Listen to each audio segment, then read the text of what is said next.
Hello, guys. Welcome to Crushing It. My guest today is one of my favorite filmmakers in Hollywood, Michael Feifer. Michael has directed over 70 films, produced over 130, wrote over 50. The guy doesn't stop. And unlike most people that dream and talk about it, he makes them. Michael, how are you doing, buddy? Good. Great to Thank, see you, man. thanks for having me. My pleasure. It Appreciate was it. a great surprise to know you're in town. Yeah. So, how's life in Georgia? How do you like the move? Georgia is fabulous. It's calm. It's beautiful. People are especially nice to each other. It's cheap to live there. Car registration. My tag was $21. In California, your car registration is relative to the cost of the car, $300, $400, $800, Big plus. State income tax is 5.5%. Here it's 13.85%, Incredible. What about the movie business? The movie business is very interesting there because there's a film incentive there, right? So I live 15 minutes from Trilith Studios. Tell me a little bit about the film incentive first. Well, the film incentive has a $500,000 minimum spend. So if you're an independent film, it's cumulative over 1 year though. So if you're making low budget movies, you might not qualify, but if you're making multiple films over a year, you can qualify. But you know, the big shows, they like it, and that's why the business is there in Georgia. But I live 15 minutes from Trilith Studios, which was formerly Pinewood Studios. Now it's called Trilith, and they shoot all the Marvel movies 15 minutes from my house. Wow. 20 minutes south of me is a town called Sonoy, where they shot The Walking Dead. Tyler Perry is 30 minutes north of me. They shoot Ozark, Stranger Things, all these big shows in Georgia. There's a lot going on there. Would you say Georgia is the place to be now if you want to be in the movie business? Depends on what you're doing. So there's not much of an independent film scene in Georgia. It's bigger shows. So if you're if you're in the union, if you're IATSE, if you're DGA or something, there's a lot of business there for crew members. If you're in the independent film world, I'd say still independent films. I think LA is the place to be. Um, Georgia's a little tougher. New York. I think honestly, if you're in the independent film world these days, you kind of have to travel everywhere. You have to be ready to. Spirit Airlines is cheap. You go in the backpack, you go you get on an airplane, you go wherever the work is. I think that you have to do these days because it used to be that all independent film was in Los Angeles. Yeah. Now it's everywhere and anywhere. And You know. Michael, what's the secret? What's the secret sauce? How can you make so many movies so quick? Well, I think the secret sauce is if I don't make movies, I starve. This is what I do for a living. I don't do anything else. I make movies. I write movies. I direct movies. I produce movies. If I don't make movies, I don't bring money in. I have a wife and I have a kid who's in college, and people ask me that all the time. Why do you make so many movies? I make so many movies because I got to make a living, right? Yeah. Now, sure, if I was making much bigger budget movies and I could get away with doing one or two a year or one every 3 years, it'd be a different story. I probably wouldn't be happy though. My objective is always to be back on set making movies. That's where I love to be. That's what I live for, is directing movies and is to be on set. So I'm not really interested in making, a movie for 3 months and then being in post for a year, sure, if the money's good, do it. But, these days they don't hire, you know, middle-aged guys to direct the next Star Wars. Not really. So I have to always come up with new ways to just keep getting on set, whether it's a company hiring me, whether it's an investor who wants to give me money, whether it's me financing my own movies. Have You the know, platforms, Netflix, Amazon, helped your career or hurt as an well, independent filmmaker? there's been a paradigm shift. There's been a really interesting paradigm shift in filmmaking that I think everybody should be aware of. Um, it used to be during the 80s and 90s, there was the blockbuster days. You can make any movie, make a good poster, and get it in a blockbuster and put it on the shelves and sell your movie. Then that started to disappear. It went to DVD. When it went to DVD, the smaller indie films weren't getting as much space as the bigger budget movies, and the smaller films were having a hard time finding places to be. The networks, the cable companies, they've really never really been interested in buying independent films.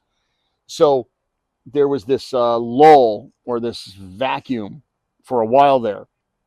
But now, I wouldn't say it's Netflix or Hulu's. It's more streaming platforms. That well, video on demand, right? There's three different types of video on demand people should know and understand. There's TVOD, SVOD, and AVOD. TVOD is transactional video on demand, like Apple. You go to the Apple store, you buy a movie for $8.99, you watch the movie. SVOD, subscription-based video on demand, is like Netflix. You pay a subscription, or Disney Plus or Paramount, whatever. AVOD is advertiser-based, like Tubi. Tubi, Roku, Freevee was an Amazon. Zumo, there's all these different ones, and that's you get your movie up, and then there's advertising, and then you get paid based on how many advertisements they sell. So now that movies are digitized, they're digital. There's all these platforms. You could make a movie and potentially have it on 5, 10, 20, 30, 50 different platforms all over the United States, and it's spreading all over the world. And I think it's sort of the savior of independent film because now we don't have to wait for the gatekeepers of HBO, of Netflix, of Sony, or whatever to decide whether or not your movie fits their, their idea of what a film should be or their audience. We know when we make independent films, and I can only talk on independent films really because that's what I do. I don't do studio films. I know if I make a movie based on a serial killer, like I just did one based on John Wayne Gacy, there is an audience for that. I know it, and I made the movie for the audience. It's a very commercial film, okay? It's about a 16-year-old boy who gets too curious when John Wayne Gacy moves in across the street. But I don't know if any studios want that movie because it's not a $100 million movie. It doesn't star big name actors. They're not interested in that, right? So what do I do with my movie? Well, now with streaming platforms, I can get it up on the Tubies and the Zumos and the Peacocks and the Freebies and all these things. And then the audience can find the movie and ultimately we can make money from that. So I know there's an audience for it. So but now I don't have to wait for the gatekeeper to decide whether or not they're going to play that movie. Now I can open it up to everybody. So do you prefer today's business model instead of a VHS or DVD? Well, I used to make movies with my father, and my father made a very good living with the VHS blockbuster years with movies. Those were some great years because I don't know if people remember, but it used to be when you lost the VHS tape, you had to pay $89, $95, or $99. I remember $100, yes. Right, because the tape was a master, right? Meaning that only video stores could get those VHS tapes, and it became really a master tape. And what was great about that is that we could then wholesale a videotape for like $30, $30 a VHS tape, and then sell it to thousands of video stores across the country. So a lot of companies made a lot of money doing that, and they would take virtually anything, as long as the poster looks good. Days. Those were fun days. But VHS is a horrible format. It looks horrible. Rewinding a VHS. I mean, isn't it ridiculous that there was a Blockbuster had a thing that said, "Be kind, rewind." Yeah. Like, really? I have to rewind the tape before I return it, or else you're going to charge me?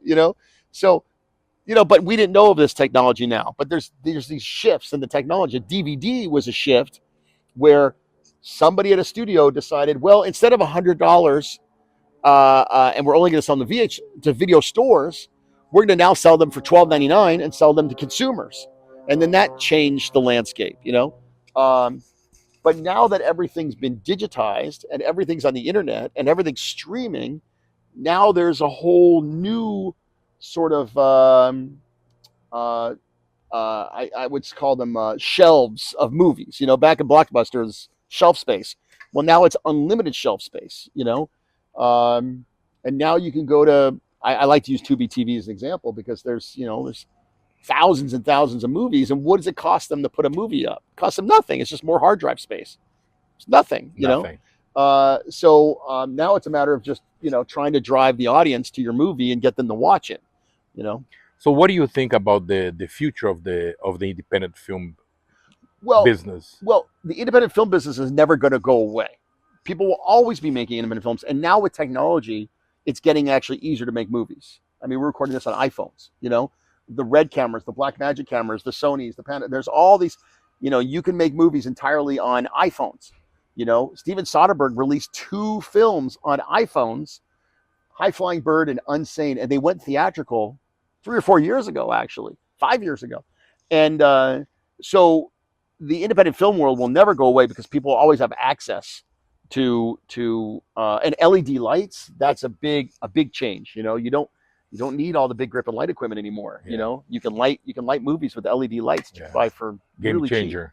Those are game changers. Now, that's not to say that the work gets better. Sometimes it gets worse, actually, but it opens up to more people to make movies. Now, though, people can still tell quality, and they can still tell whether a movie's good or bad, or it's kind of like when you watch a movie and you switch the channel to a soap opera. Why is there a difference? Maybe you can't explain it, but you can tell the Yeah. difference, to cinema versus. But so the independent film business will never go away. It's just constantly going to morph and change. The hard part about the independent film business, well, let me say this, we call it a business, but 99% of independent filmmakers, their movies make no money. They lose money, you know? So is that a business? I don't know. Hobby. A hobby. Expensive hobby. It can be an expensive hobby, but there's value to it too. I mean, you might be a wealthy person who wants to finance a movie because you have a story you want to tell, and you're okay losing money.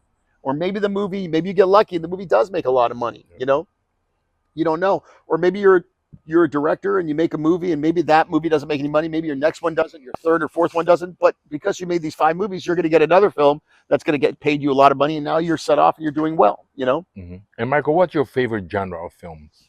Oh, that's a loaded question. I mean, I don't really have a favorite. Uh, for instance, I think my favorite to film is comedy because we're just laughing on set all day long. That's Right. really fun to do, But I've made 7 westerns, which are a joy. Horror films are a blast. Heavy duty drama where like people are, just really emoting and screaming and crying, and there's just like really there's a lot of tension and there's a lot of, humanity. That's great too. Sometimes there's nothing better than shooting a scene with 2 actors that you're there in the room and it feels alive and it's a drama. It's powerful. So I like all genres. Yeah. I make dog movies too. Those are fun to make too. Tell me about the dog movie Well, business.